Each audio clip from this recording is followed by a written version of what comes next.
काल सिंहगड रोडवर 19 वर्षीय तरुणाची कोयत्याने हत्या करण्यात आली आणि सिंहगड पोलिसांनी तिन्ही आरोपींना सध्या अटक केलेलं आहे. मिळालेल्या माहितीनुसार ही जी घटना आहे ही संध्याकाळी 6:30-7च्या सुमारास घडली होती.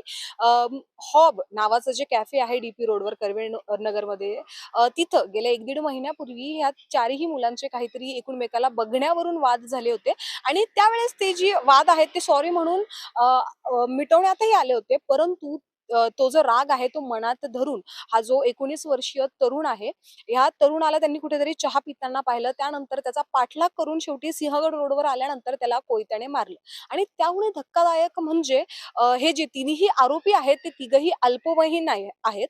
जर आपण बघितलं सध्या तर पुण्यामध्ये कोयत्याची गुन्हेगारी जी आहे ही खूप जास्त प्रमाणात वाढलेली आहे. परवाच एक व्हिडिओ पण सोशल मीडियावर व्हायरल झाला होता, जो वाघोली परिसरामधला होता, जिथं एक तरुण जो आहे कोयता त्याच्या डोक्यात लागलेला होता आणि तो कोयता डोक्यात धरून किंवा कोयता जो ज्यावेळेस त्याच्या डोक्यात होता तसाच तो दवाखान्यात गेला होता आणि ही जी दहशत आहे ती पुण्यामध्ये खूप जास्त वाढलेली आपल्याला पाहायला मिळते. जर आपण बघितलं याआधी पुण्यामध्ये कोयता गँग हे फेमस होतं, त्या याची भीती जी आहे किंवा याची जी दहशत आहे ती खूप जास्त प्रमाणात पुण्यात होती. त्यानंतर पोलिसांनी कोयता गँगला कंट्रोलमध्ये आणलं. पण जर आता आपण बघितलं तर हे तिन्ही गुन्हेगार ह्या केसमध्ये तर अल्पवयीन आहेत आणि यांच्या आधी पण असा कोणता गुन्हा मेजर नाहीये त्यांच्यावर की ते हत्यारेच आहेत किंवा ते मर्डर करत आलेले आहेत म्हणून.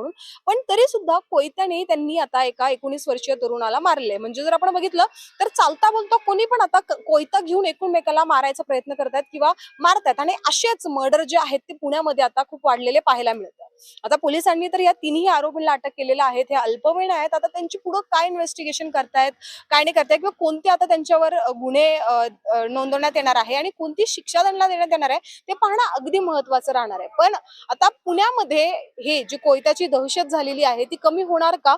हे पाहणं अगदी महत्त्वाचं राहणार. आता यावर तुम्हाला काय वाटतंय आम्हाला कमेंट करून नक्कीच कळवा आणि पाहत राहा न्यूज डॉट्स. मी मृदुला नाथ.